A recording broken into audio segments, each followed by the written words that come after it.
Hello, I'm Dr. Thomas Maples, and welcome to Practical Parenting. This is going to be a forum, an open forum on Facebook that is going live that I'm actually going to be answering questions that people may have as it relates to raising healthy children, especially in today's social environment. I hope you enjoy, and I look forward to any questions that may come up.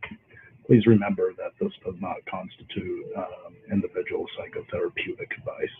I thank you for joining, and we look forward to hearing any questions that you guys may have.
In a recent article that I had written called Practical Parenting,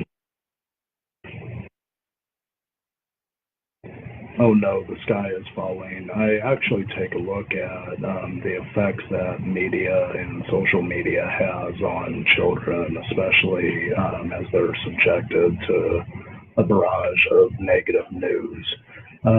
One of the things that really stands out to me every day as I go to the gym, or children um, I find my children watching social media and YouTube. It really begins to wear on me about the amount of negativity that they as children are exposed to, as well as we as adults and parents are exposed to.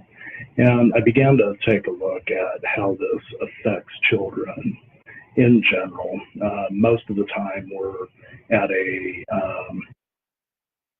we're at a point where we're either too busy with work, too busy with our own stress or our own worries, and a lot of times we fail to recognize the stress that children may be undergoing, especially as it relates to the media they are exposed to. And so I began to take a look at practical parenting as being a public forum that parents could ask general questions regarding child development and healthy psychological development of children, as well as healthy psychological and child development of the family as a unit. And so part of what we're doing within this is once a week we're going to offer a public forum that individuals could ask any questions that they wish to ask, especially as it relates to the subject matter of parenting, positive parenting, child development, and I look forward to help in any manner I can. One of the things that stood out most for me as it relates to practical parenting, oh no, the sky is falling, the most recent article I wrote, is what can we do to combat the barrage of negativity our children are exposed to on a daily basis, both through media, traditional media mechanisms, as well as social media. And what really stood out is that what children need most is time. And within time, basically, how do we choose to spend time with children? Children, a lot of times, they will play. And when they play, they're actually expressing their emotions, and they're in the process of learning foundational skills as it relates to their dreams. And so part of our job as a parent is really to help children not only to learn how to express themselves through play, but also to teach needed skills that will help them later on in life, especially as it relates to any form of a career ambition they may feel. Childhood really is the foundation for which the success they'll realize in adult life comes to fruition. And so we got to really focus on a few areas that we could help children move towards their dreams and advance confidently in the direction of their dreams. And so part of what stood out to me is, how do we spend time with children? A lot of times I've noticed myself, even as a parent, I'll hand a device over to the child as a means to help me focus on whatever I need to focus on. And a lot of times this just simply isn't a positive interaction with the child, because not only does it state that you are closed off as a parent at that moment, but it also teaches them to zone out into their own direction. And we lose touch also in that moment with what exactly are they interacting with? Are we supervising what they're interacting with? And are we doing our jobs as parents to take a look at what's healthy for their overall development? And so four things that stood out to me that we could do as parents are really foundational in this approach. Number one, to go outside. There's something that is just foundationally centering in going outside. It takes you away from the devices. It takes you away from the constant chaos that is going on within the home with multiple things happening at one time. And it creates a grounding experience. Like I said before, children are pre-programmed to play. This is how they learn about their environment and they adapt to their environment. It helps them really to get their endless energy out, which also elicits better sleep.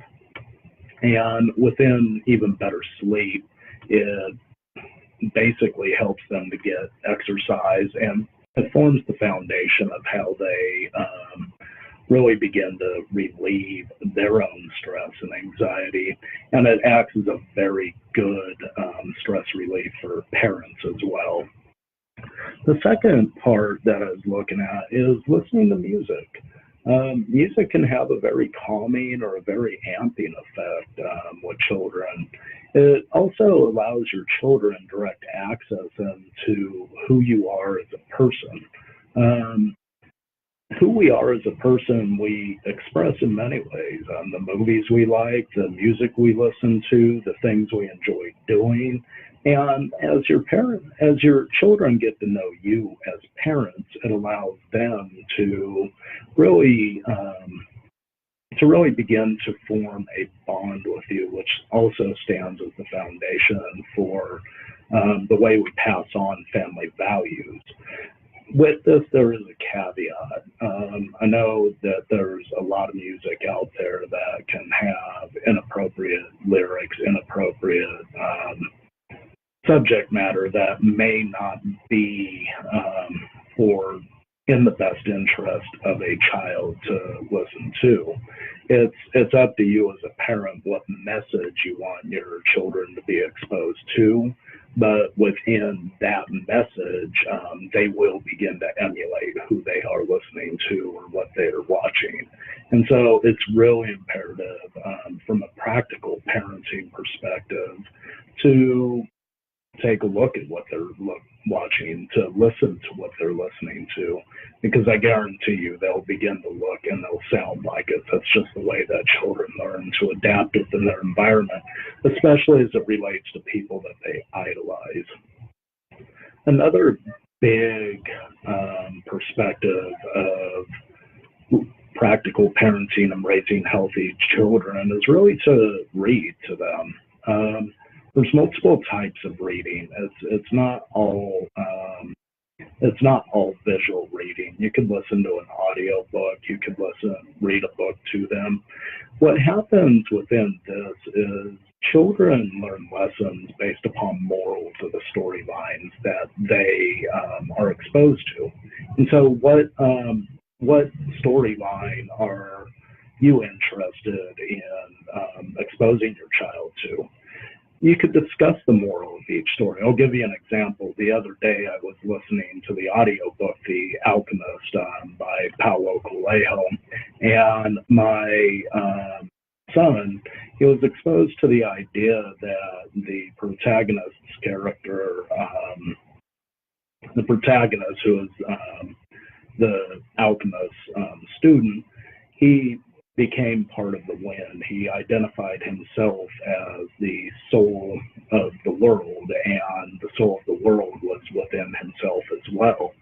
And so part of the learning lesson within that was, for a 4-year-old, how could he understand theology? Well, you can't explain theology to a 4-year-old. I'm 42 years old and I don't get the constructs of theology besides belief.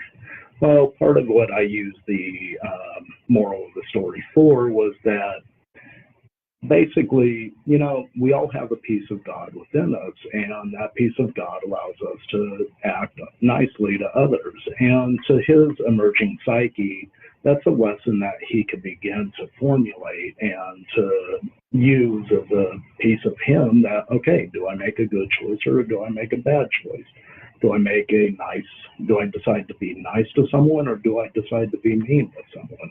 Now he has a piece of him that could act as that voice of consciousness that is imperative for their healthy psychological growth. The other part is engaging crafts with your children. Like I said before, children, they play.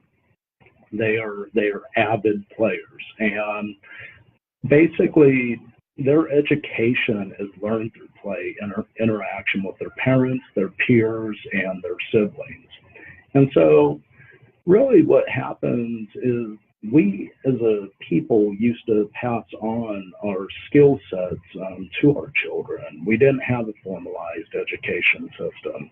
And so they engaged in the same crafts that we engaged in. If you were a carpenter, you taught your child how to do carpentry. If you were a hunter, you taught your child how to hunt. And within this, they learn the skill sets that will form the foundation for their success in later adult life. Now, I know a lot of us act as professionals, and we may not be able to teach them the nuances of, let's say, law or psychology or how to teach or how to run a business. But they are still interacting with you at the level that you bring to them. So if you can engage them in crafts, if you're interested in business, if you bring them to the business to learn your craft of what you do, this is an imperative lesson for children to take part in. And so this has been the first session of Practical Parenting. I thank everyone who has taken the time to join. If you have any questions, please feel free to write me or feel free to pin me on Facebook. I look forward to meeting with you again. And until the next time, advance confidently in the direction of your dreams.